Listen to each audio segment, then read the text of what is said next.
네, 교수님 말씀을 듣고 보니까 시는 사람들의 마음을 움직이기도 하고 감동을 주기도 하고 또 그렇게 함으로써 세상을 좀 더 아름답게 만들 수 있는 역할을 하고 있다는 생각이 들어요. 네. 그리고 또 제가 생각이 드는 게 시인이 특별해 보이는 이유가 시가 특별하기 때문이 아닌가라는 생각을 하게 됐는데요. 교수님께서는 보통 어떨 때 시를 쓰시나요? 시를 쓸 때는 이제 누구나 다 그렇지만 고독하고 외로울 때 네. 또는 누군가로부터 상처를 받았을 때 네. 자기 자신에게 되돌아가고 싶을 때 힘들고 어려울 때 그럴 때 시를 쓰게 되고 시를 읽게 되고 시를 생각하게 됩니다. 그렇군요. 저도 사실 힘들고 지칠 때 시는 아니라도 일기를 쓰거나 트위터 같은 데 작은 글을 올리고는 하는데요. 앞으로는 시를 좀 써보려고 노력도 해봐야겠다는 생각이 듭니다. 그렇다면 교수님께서는 쓰신 시 중에 어떻게 애착이 가는 시가 특별히 있으신가요? 제가 애착이 가는 시는 뭐 비교적 근래에 썼지만 네. 이 정의 고모나 네. 도남동 파할머니 같은 시들을 특별히 가깝게 느끼고 있습니다. 혹시 지금 괜찮으시다면 이렇게 분위기도 좋은데 혹시 낭독을 잠시 해주실 수 있으실까요? 네, 읽어보겠습니다.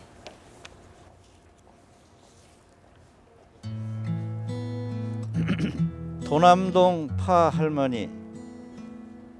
도남동 시장옥이 매일 아침 팔을 다듬는 할머니가 길 모퉁이에 있었다. 1년 내내 고개를 들지도 않고 팔을 다듬는 할머니는 오직 팔을 다듬기 위해 사는 사람처럼 매일 아침 채소 가게 어귀에 나와 앉아 머리가 하얀 파 껍질 벗기고 있었다. 한 번도 고개 들어 행인을 보지 않고 언제나 구부린 자세로 팔을 다듬기만 하던 할머니가 어느 날 꽃샘바람 지나가는 시장 어귀를 바라보고 있었다. 잘 다듬은 파처럼 단정하게 흙 묻은 손으로 머리칼 쓸어 올리는 파 할머니 얼굴에서 흘낏 돌보다 강인한 우리 어머니 얼굴을 보았다. 네, 고맙습니다. 저는 이렇게 가을에 교수님이 직접 쓰신 시를 이렇게 좋은 곳에서 들을 수 있어서 저한테는 굉장히 좋은 추억으로 남을 것 같아요. 저는 사실 시는 굉장히 은유적이거나 함축적인 표현이 꼭 들어가야만 한다는 고정관념 속에 빠져 살고 있었어요. 교수님 시를 들어보니까 머릿속에 이 시를 들으면서 그림이 그려지고 그림이 그려지는 그 장면 속에서 제 마음이 움직이는 것을 느꼈어요. 그렇게 편안하게 다른 사람들한테 전달을 할 수 있으면서 마음을 움직이고 감동을 주는 게 굉장히 시의 좋은 점이라는 생각이 갑자기 문득 들었습니다. 그런 걸 느끼실 수 있다면 오늘 이 사회자 하는 학생도 훌륭한 시인이 될 것 같은 생각이 듭니다. 고맙습니다.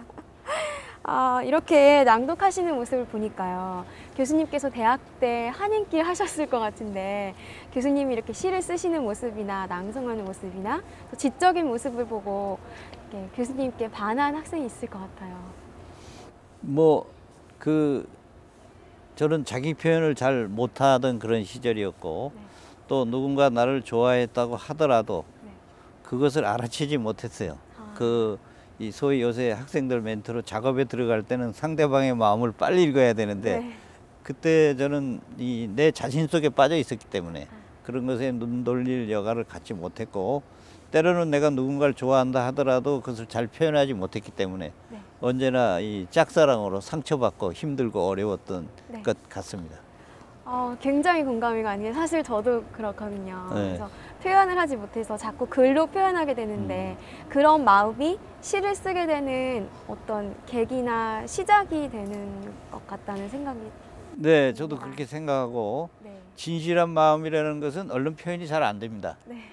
빨리 표현해 버리면 혹시 그 진실이 다 날아갈까 봐 네. 또는 내가 표현한 진실이 상대방에 의해서 오해받을까 봐 네. 그래서 이제 감춰두는데 너무 꼭꼭 감춰두면 네. 서로가 소통이 안 되기 때문에 멀어지게 되는 또 그런 나쁜 점도 있죠. 네, 안타까운 일이 벌어지네요. 네, 도처에 안타까운 일이 많습니다. 그런 사람들에게 시를 추천해줘야겠다는 생각이 갑자기 듭니다.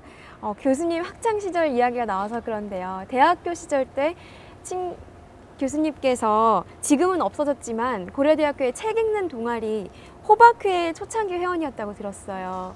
그런데 이제 지금은 없어졌지만 다시 부활시킨다는 소식을 들었는데요.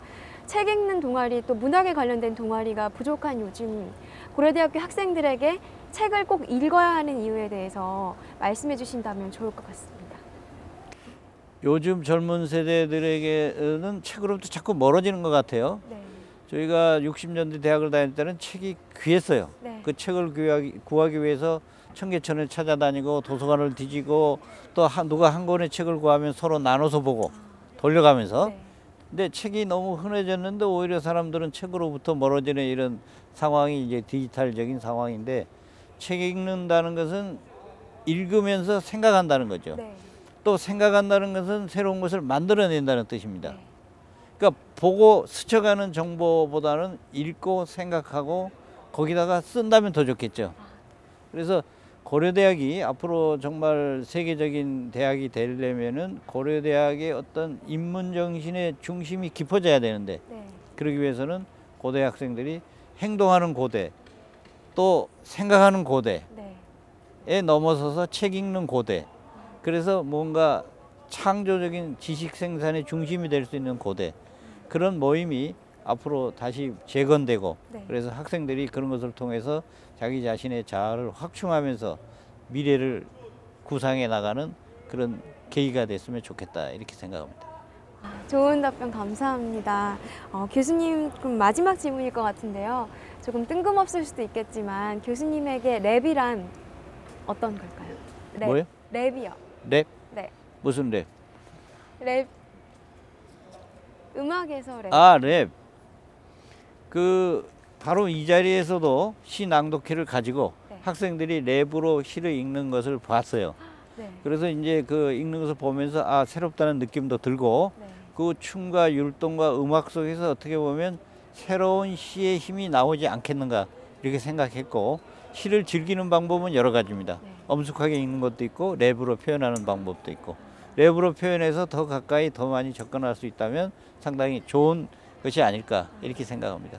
마음으로 움직인다고 하셨던 그 시의 본질적인 면만 유지된다면 그렇죠. 되는 네. 거라는 말씀이네요. 네. 좋은 답변 감사드리고요. 오늘 인터뷰 고맙습니다. 감사합니다. 네, 오늘 리얼 인터뷰에서는 최동호 교수님을 모시고 여러 가지 이야기를 나눠봤습니다. 저도 시를 직접 써보고요. 교수님과 이야기를 나누다 보니까 시도 영화나 소설처럼 재밌고 가까운 장르라는 생각을 하게 됐습니다. 여러분들도 바쁜 일상 속에서 한 템포 늦추고 세상을 천천히 돌아보시는 기회를 가지기를 바라면서 오늘 리얼 인터뷰는 여기서 마치겠습니다. 고맙습니다. I'm in love. I'm falling in love. 어쩔 수 없네요.